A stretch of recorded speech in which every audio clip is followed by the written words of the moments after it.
Hello दोस्तों, आपका स्वागत है कनक न्यूज़ चैनल में। आइए जानते हैं आज की बड़ी 10 नई खबरें। नमस्कार दोस्तों, हरियाणा और जम्मू कश्मीर चुनाव में कांग्रेस ने बीजेपी की घेराबंदी तेज कर दी है। इस घेराबंदी में बीजेपी की झटपटाहट तेज महसूस की जा सकती है या साफ महसूस की जा रही है। वहां उन्होंने एक बार फिर राष्ट्रवाद का मुद्दा छेड़ते हुए सर्जिकल स्ट्राइक की बात याद दिलाई।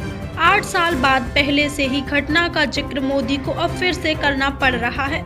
इसी से समझ में आता है कि बीजेपी के पास अब जनता के सामने कहने के लिए कुछ बचा ही नहीं है, तो फिर से राष्ट्रवाद के नाम पर लोगों को भटकाया जा रहा है। लेकिन कांग्रेस बीजेपी को बार बार मुद्दों पर खींच लाती है। आज ये काम प्रियंका गांधी ने किया। आपको बता दें कि जम्मू कश्मीर में आज प्रियंका गांधी की रैली थी, जिसमें प्रियंका गांधी ने एक तरफ अपनी दादी को याद किया तो दूसरी तरफ बीजेपी को बेरोजगारी, महंगाई, पेपर लीक, अडानी अंबानी के नाम पर इन तमाम मसलों पर घेरा है। क्या कुछ कहा है प्रियंका गांधी ने? आइए जरा पहले सुन लेते हैं, चर्चा आगे बढ़ाएंगे। सुनिए प्रियंका गांधी को। मेरी दादी इंदिरा जी की हत्या से 4-5 दिन पहले हम लोग घर पे बैठे थे। मैं 12 साल की थी, राहुल जी 14 साल के थे। अचानक दादी ने कहा, बड़ा दिल कर रहा है कश्मीर जाने का। जो चिनार के पेड़ हैं, पतझड़ के समय जो गिरते हैं, मैं उन्हें देखना चाहती हूँ। तो हम दोनों बच्चे थे, बहुत खुश हुए, चलो दादी के साथ कश्मीर चलेंगे। तो दादी हमें कश्मीर लाई।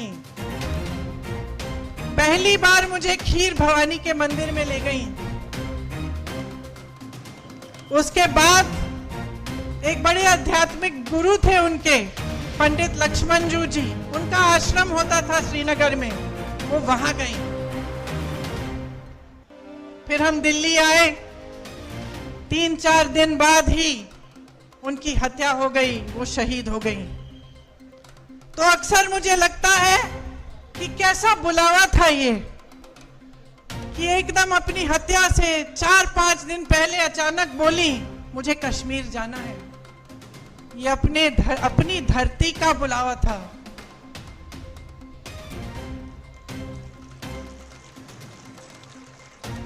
ये माता का बुलावा था कि वो खीर भवानी गई। पहली बार अपने दोनों पोती पोती को वहां ले गई। और उसके बाद से जब भी मैं श्रीनगर जाती हूँ, मैं जरूर खीर भवानी माता के यहाँ जाती हूँ और अपनी दादी को याद करती हूँ।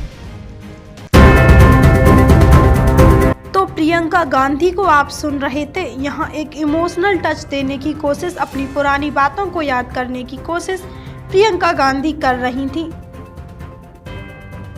प्रियंका गांधी ने ये भी कहा कि जम्मू कश्मीर देश का शिखर है। प्रकृति ने आपको सुंदरता, संशोधन, बड़े बड़े आध्यात्मिक गुरु दिए जो यहाँ से चले गए और देश विदेश से धर्म और शांति की बात की। लेकिन बीजेपी के नेताओं ने जम्मू कश्मीर को अपने राजनीतिक शतरंज का मोहरा बना दिया है। जम्मू कश्मीर के लोगों के लिए नीतियाँ नहीं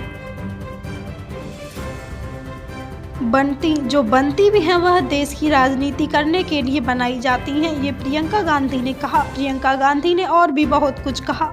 एक बाइट और सुनते हैं प्रियंका गांधी की और जरा सुनते हैं कि प्रियंका गांधी जब आज पहली बार जम्मू कश्मीर और खासकर हरियाणा, इन दोनों राज्यों में जो चुनाव हो रहे हैं,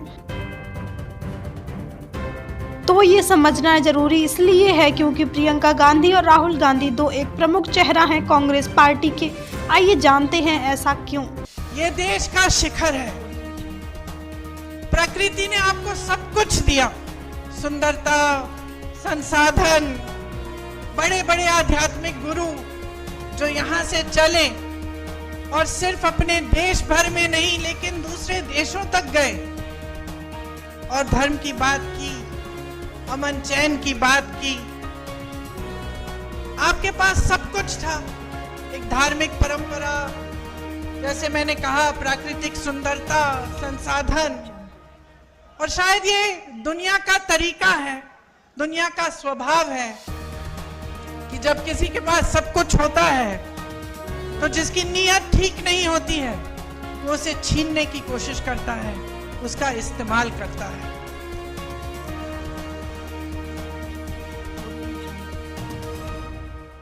एक तरह से भाजपा के नेताओं ने जम्मू और कश्मीर को अपने राजनीतिक शतरंज का मोहरा बना दिया है। यहां के लिए नीतियां नहीं बनती, आपके लिए नीतियां नहीं बनती।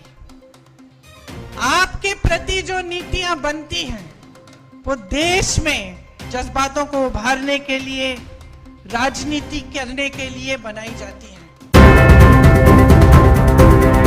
14 घंटे में गोलाबारी की 3 वारदातों से दिल्ली दहली, केजरीवाल बोले जंगल राज।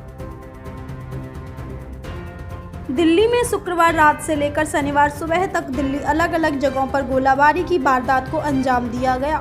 इस मामले पर अब केजरीवाल की प्रतिक्रिया सामने आई है। आइए सुनते हैं उन्होंने क्या कहा। दिल्ली में गोलाबारी की 3 अलग अलग घटनाओं से एक बार फिर कानून व्यवस्था पर सवाल खड़े हो गए हैं। पहले नारायणा के शोरूम और होटल और मिठाई की दुकान पर ताबड़तोड़ गोलियां बरसाई गई। मकसद किसी को मारना नहीं था बल्कि सिर्फ प्रोटेक्शन मनी मांगना था।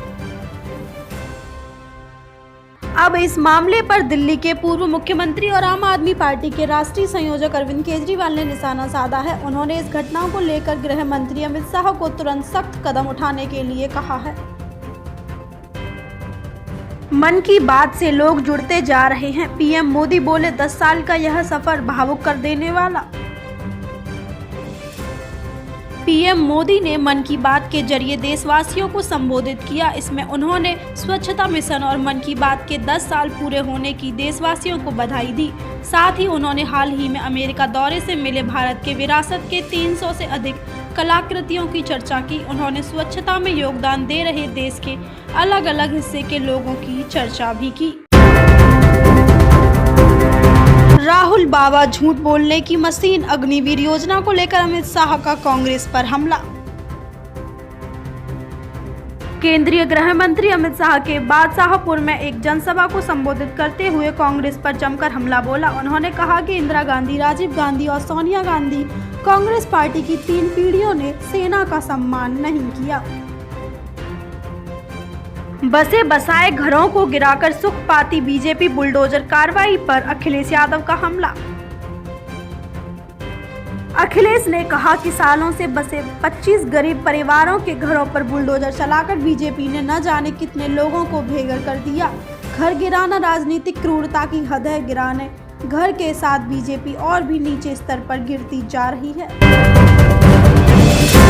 उत्तर प्रदेश के पूर्व मुख्यमंत्री और समाजवादी पार्टी के राष्ट्रीय अध्यक्ष अखिलेश यादव ने बीजेपी की बुलडोजर कार्रवाई पर हमला बोला है। उन्होंने कहा कि बीजेपी बसे बसाए घरों को गिराकर सुख पाती है। घर गिराना राजनीतिक क्रूरता है। गिरते घर के साथ बीजेपी और भी नीचे गिर जाती है। बीजेपी ने कई लोगों को बेघर कर दिया है। बीते एक हफ्ते में कितना महंगा हुआ सोना, जाने आपके शहर में आज क्या है 22 कैरेट और 24 कैरेट गोल्ड का रेट। सोना और चांदी के दामों में लगातार इजाफा हो रहा है। बीते एक हफ्ते में सोने के भाव 1470 रुपए बढ़ोतरी हुई है। रविवार 29 सितंबर को सोने के भाव फ्लैट रहे हैं। देश के लगभग सभी शहरों में 24 कैरेट सोने की कीमत 77,000 रुपए प्रति 10 ग्राम के आसपास है। वहीं आभूषण खरीदारों के लिए 22 कैरेट 10 ग्राम गोल्ड के रेट 71,000 रुपए के करीब आसपास है। वहीं 18 कैरेट गोल्ड के रेट 58,000 के पार कारोबार कर रहा है। पिछले कुछ दिनों में चांदी के दामों में उछाल देखा गया। चांदी 95,000 रुपए प्रति किलोग्राम पर है। आइए जाने कि बड़े शहरों में 22 कैरेट 24 कैरेट गोल्ड का रेट क्या है।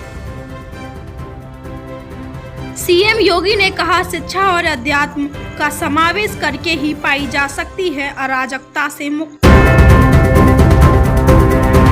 मुख्यमंत्री ने कहा कि गुरुकुलों में यज्ञ और हवन की पुरानी आर्य समाज की पद्धति का अनुसरण होना चाहिए। उन्होंने बताया कि जब तक गुरुकुलों में हम परंपरा जीवित रही तब तक वहां का वातावरण आध्यात्मिक और अनुशासनता पूर्वक था, जिसके पठन पाठन के बेहतरीन परिणाम सामने आते थे। कांग्रेस ये समस्या का नाम है। देश की जितनी भी समस्या है ये सब कांग्रेस ने दी है।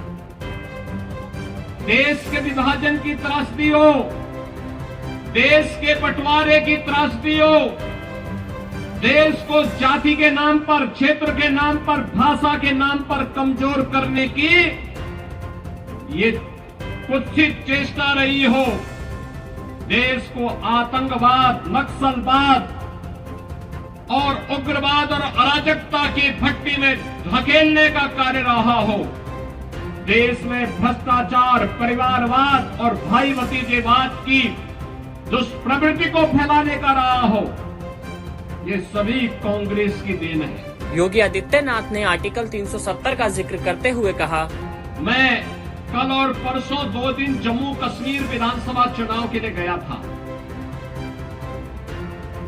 जम्मू में बारिश पड़ रही थी, मैं एयरपोर्ट के अंदर गया। मैं अंदर जैसे ही गया तब तक एक सज्जन बोल रहे थे कि राम राम। मैं, क्योंकि मेरा कोई परिचय भी नहीं था वहां पे, ना मैं किसी को जानता था, तो मैं उधर देखा नहीं, मैंने उधर देखा नहीं। थोड़ी देर के बाद फिर आवाज आई कि योगी साहब राम राम। मैंने देखा तो वो एक मौलवी था। मैंने कभी मौलवी के मुंह से राम राम, तो मुझे लग गया, बहन और भाइयों, मुझे लग गया ये 370 धारा 370 समाप्त होने का प्रभाव है। कमेंट सेक्शन में बताइए कि आपको अब तक का कौन सा मुख्यमंत्री है जो आपको ईमानदार लगता है। Thank you for watching my daily videos. Please subscribe my channel. Bye bye.